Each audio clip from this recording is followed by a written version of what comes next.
We have here a couple of really beautiful tape recorders.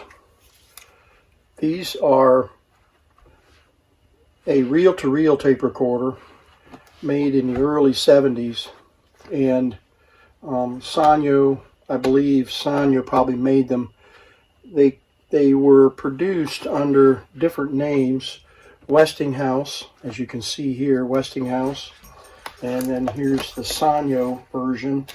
Slightly different model. I can get it out of its case. Slightly different model. And then I have over here on the bench that I'm working on a Pencrest. And I also have one that I just finished, which is a Channel Master. So there's at least 4 different brands of the unit. It is called a Micropack 33, and this Sanyo model is a model M35. I think it's rather interesting that they called it 35 because it looks like a 35mm camera, doesn't it? I mean, it's got the shutter and all of that here, the light meter. It looks a lot like a 35mm camera. But what I want to show you that's very interesting about these tape recorders is that it is a reel-to-reel tape recorder, but the reels are mounted in a cassette back-to-back. So it does still do reel-to-reel, and the tape rakes across the heads up inside there. You can see the heads, and there's a erase and record and playback head. Built-in speaker. This model speakers here, and then there's a vent on the back side for speaker. The Westinghouse does not have a sticker. It probably is missing. Probably had one at one time, but because it's just a sticker. But you can see how similar they are, almost identical. Then they have an external charge connector for rechargeable batteries. I have 4 AA batteries in here, non-rechargeable alkaline, in both of these units. And I just finished repairing this one. Let's see if I can get it. I don't know why the cartridge won't come out. Probably because the play and stop pin is stuck. There it goes. There it goes. Yeah, there's a play and rewind and record pin that extends there. That has double function. First function is that it presses in on the brake. There's a brake bar across the bottom of each one of these cartridges that stops the reels from moving so that the tape doesn't spin out. And you can see that the tape is tight right there, and it's not going to move because this brake bar is stopped. So if I push in on the brake bar, the reels free up. See, now the reels are free to move. The second function of this pin is to prevent you from pulling the cartridge out when the tape recorder is in use. So you can pull the cartridge out when the unit is stopped, but when you rewind the cartridge, and it's rewinding now, you can, or playing, the cartridge can't be removed. Another interesting function, and I really have never seen it work probably as designed, and I'm not certain why, but there is each tape, let me rewind it fully. There we go. Each tape has a foil leader on both ends of the tape. As you can see, this foil, which is conductive, and it rides across the record and erase head, the playback head and the erase head, and shuts the unit off. So keeps it from running and running and running. So if I push, let me get rewind. Yeah. So I'm going to rewind it, and there's no motor running and nothing is binding. So it shuts the unit off. And what I think it was designed to do was that when you'd switch into play mode, okay, yeah, the motor is not running. So if I push the start button, the motor will begin to run, and there it goes. So it is working correctly. It's not 100%, but it was a clever way to keep you from burning up the motor, and it shut the motor off now because it's done rewinding. And if I push this button, you can't hear it, but the motor will start up and start up and start up. But since the foil is conducting those two heads, it knows that it's at the end of the tape. Now see, that started up without even me pushing the start button. But in any case, that's what it's designed to do. So we'll rewind it again. It goes into shutdown mode, which is great, and saves the battery. So that's a pretty clever design. There's a timing counter here from 5 to 20 minutes, basically 20 minutes per side. I don't know how that corresponds to the speed. It does have a speed control, and I'll illustrate the effectiveness of the speed control. This tape is a little bit bound up. I rebuilt it recently, and it's a little tight. Let's put another tape in there. I'm going to explain how to rebuild those tapes in just a moment. But let's put another tape. This has got test audio. Take that sticker off so we can see the tape turn. And rewind, play. Somebody had recorded some guitar. All right, now I'm going to turn. You can see the speed of the tape right there. And I'm going to turn it down, down, down, and it's running, and there it stopped. And that's at about half speed on this tape recorder. It just can't quite turn the tape any slower, so it just gives up and stops. I'm going to turn it up. Air conditioners running here in the shack, but the date is April 29th, 2021. All right, that was an old recording that I made on one of the other tape recorders, but that's the speed. Let's speed it up a little higher. And I just finished recapping the Channel Master tape recorder. All right, that was the Channel Master that I had recapped. So this Westinghouse turned out beautifully. I cleaned the battery contacts, and it just started playing just out of the box. So very encouraged that I didn't have to recap it. Let's see what else. Let's see if we can get this one to play a little slower. Play, and we're going to turn the speed down, all the way down, and it's running slow and high speed. There's the slow speed and the high speed, so it does all the way, all the way from slow to fast. The motor is able to carry the freight. On this Sanyo, what I had to do, because the motor was just a little weak, I put a piece of heat shrink on the motor shaft in order to grip the tires on this reel.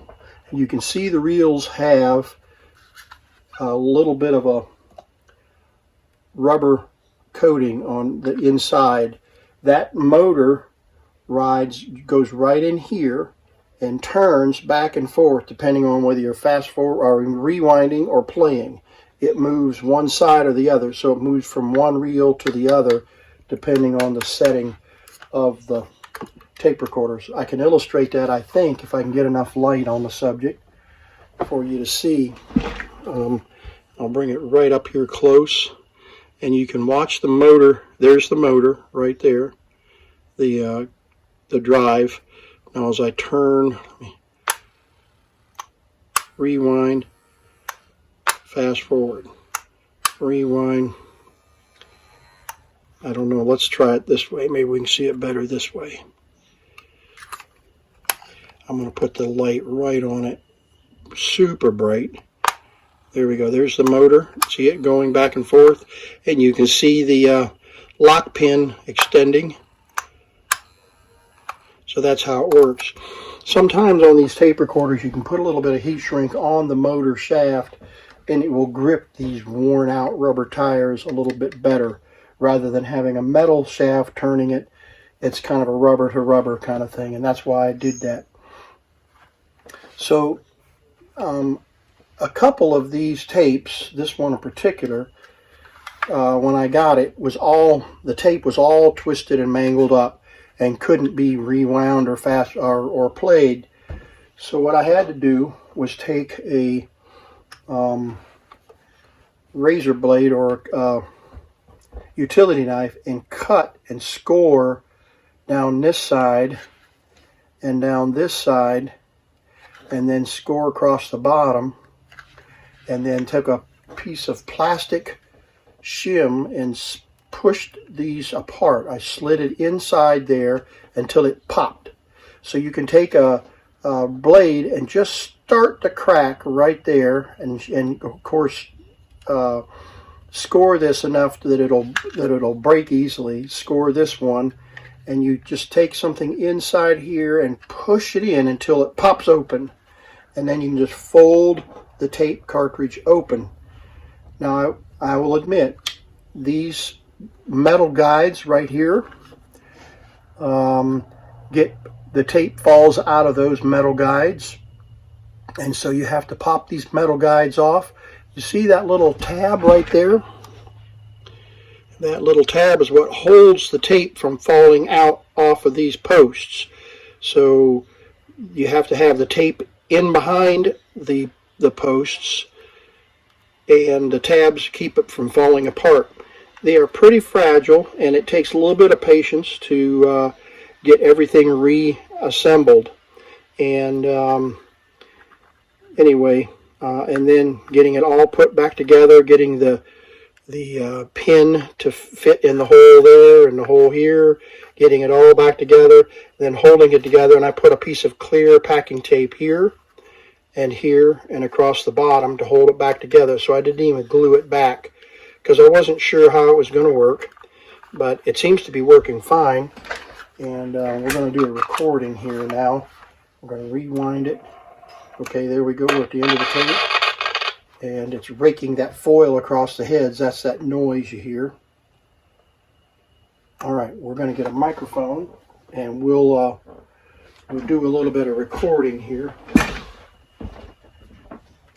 Well, we'll use the crystal earpiece that doubles as a microphone, and we'll plug it into the microphone jack. Let's see, are we on the Sanyo? We want to be on the Westinghouse. Let's take the Sanyo and set it over there.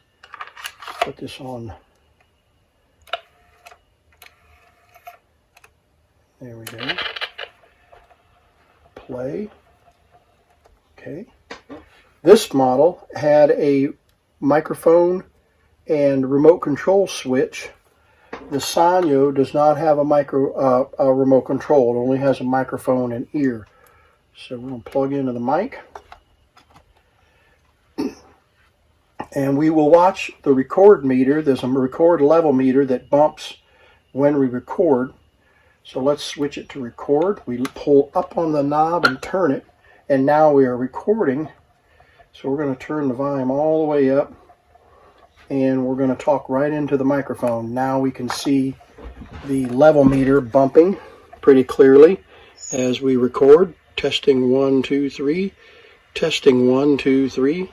And we're going to test the recording capability of the Westinghouse reel-to-reel tape recorder. I don't have a model number on this model, but Westinghouse, I'm sure, has a model number for this particular tape recorder, but I don't have it handy here for this video. So let's record a little bit more and see how the audio is working. I've had the mic close to the mouth and not so close, so let's see what this sounds like. Okay, rewind. We'll go until the motor stops.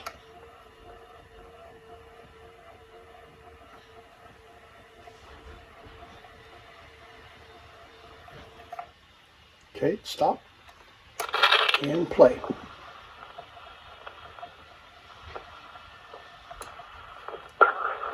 now we are recording.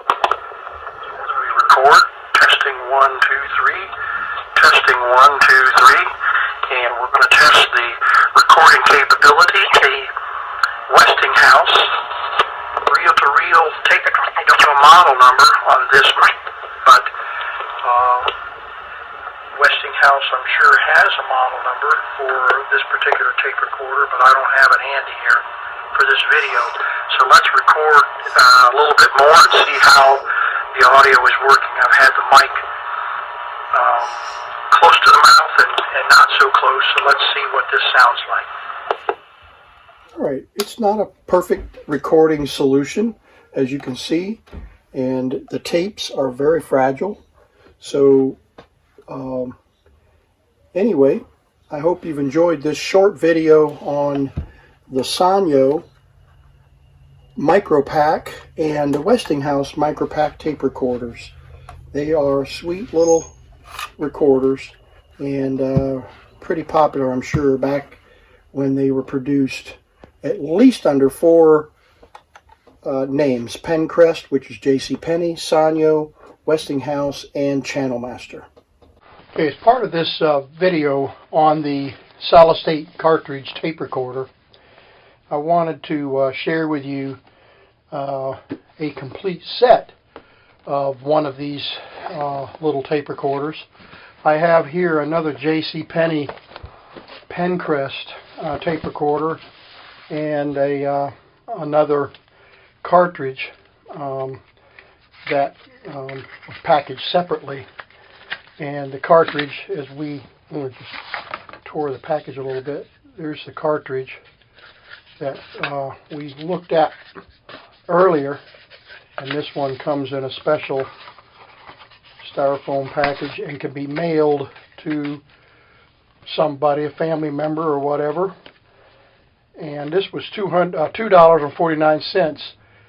Don't know what year that was, but obviously it was during when the tape recorder was popular. This is the Pencrest model 6515, and this is typical of the packaging that they used back then. You've seen some of my other videos that have the tape recorders in a styrofoam package. This one is complete. The only thing that's missing from this package is the batteries, and I'm not even sure that they shipped the batteries with these. This has a leather case, very nice leather case for the tape recorder, a leather lanyard to carry the tape recorder with, comes with a tape, a little loop, a little box package to carry the microphone in. Came with the user guide, and actually 2 copies here.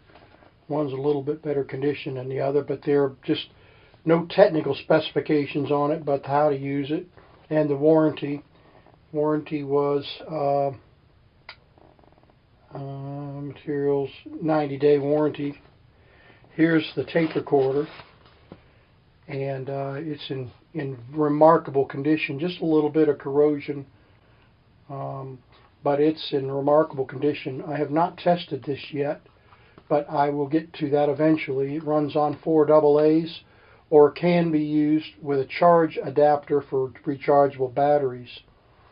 But this is a fine specimen of the Pencrest, and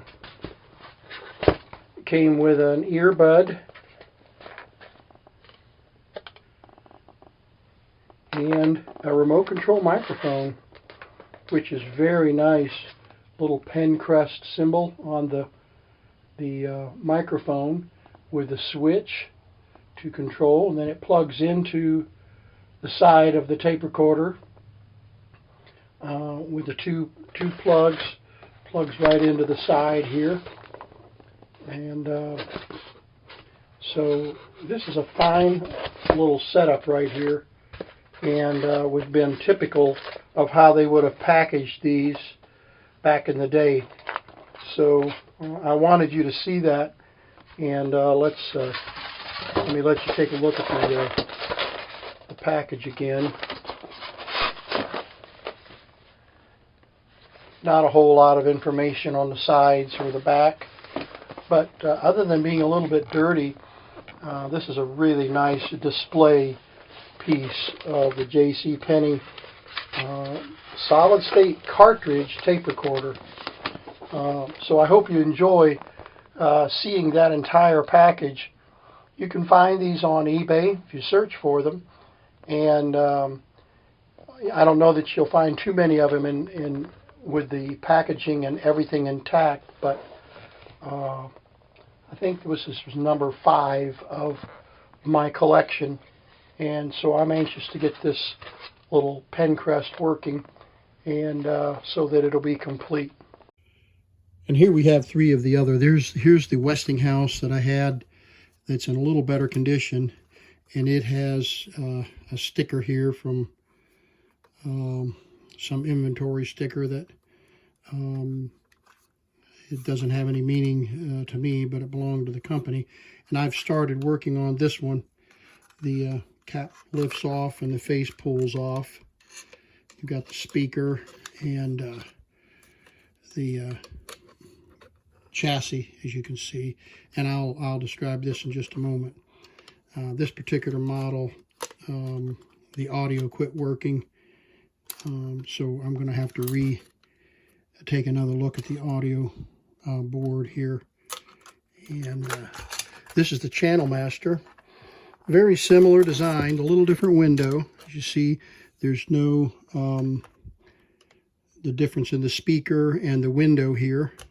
Little different face, but the internal workings are almost identical. So let me pull these apart, and you can see, interesting, the cable on the speaker control there is much longer to be able to service, so I've got to have that one standing up. But let me zoom in on this and I'll let you take a closer look. Those are the 2 circuit boards, the motors. You see the motors here, the multifunction switch, and the opening for the speaker. Both of these have a speed control. I believe that's what that is. I'm going from memory now, either speed control or record gain. I'll have to double check that.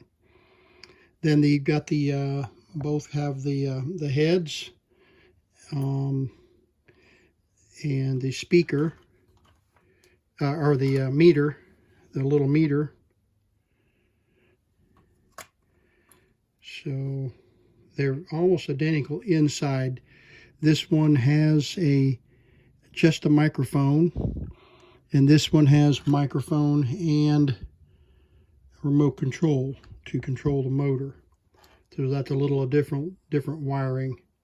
So these may have been different years, and they made some modifications to it. Let's see, serial number here. We can take a look at the serial number on this model, and then let's take a look at the serial number on this model. Well, serial number's gone, corroded on this one. Then the Pencrest, which was a little different altogether, was an anodized gray color, similar to the Westinghouse, with the narrow window and the large, in this case, chrome covering.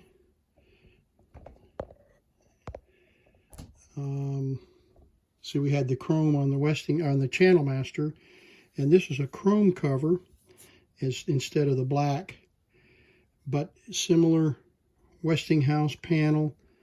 And there's a serial number, really low serial number. You can see the number there, 000819.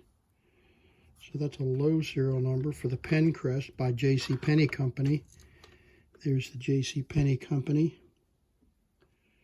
and you see the model 6615. Now the Westinghouse said it was model, well, I'll let you see this. Westinghouse says model H, well, I can't even read it, H2 something. I'll have to zoom in. I can't see it from where I'm standing.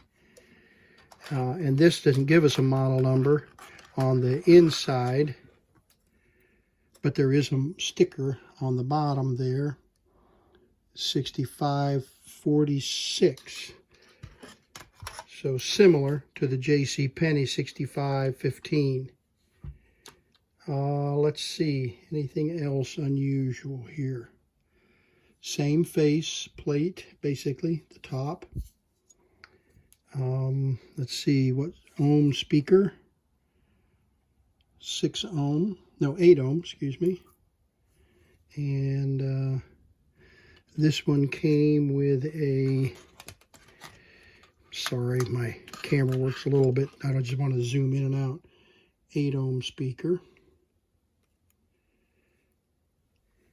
And then this one came with an 8 ohm speaker, and we'll grab that serial number, or that model number right there. H29RI, I guess that would be. All right. I want you to notice something else here. Notice the condition of the head here. Kind of scratched up as compared to this one. A little better condition.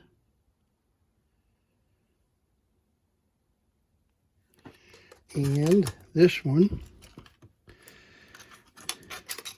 even better. Pristine. I mean, it's not real clean, but it's much better condition. So, got 3 part sets here to work with, and so we'll begin. I want to demonstrate the Sanyo and the working Westinghouse. I do plan to get these others working, and probably will sell them. And if you're interested, let me know. They'll probably go for about $75 when they're repaired. You can get these online anywhere from $50 to $150. I don't remember what I paid. I think I paid $50 for the Sanyo and probably $20 for the Westinghouse that's currently working. So when these are working, I'll probably sell them for $75, $80, depending on their condition. And if you're interested, it's not about selling on this channel, but if you are interested, let me know, and I may rebuild one of these for someone if they want one. So there you have the insides of the tape recorder.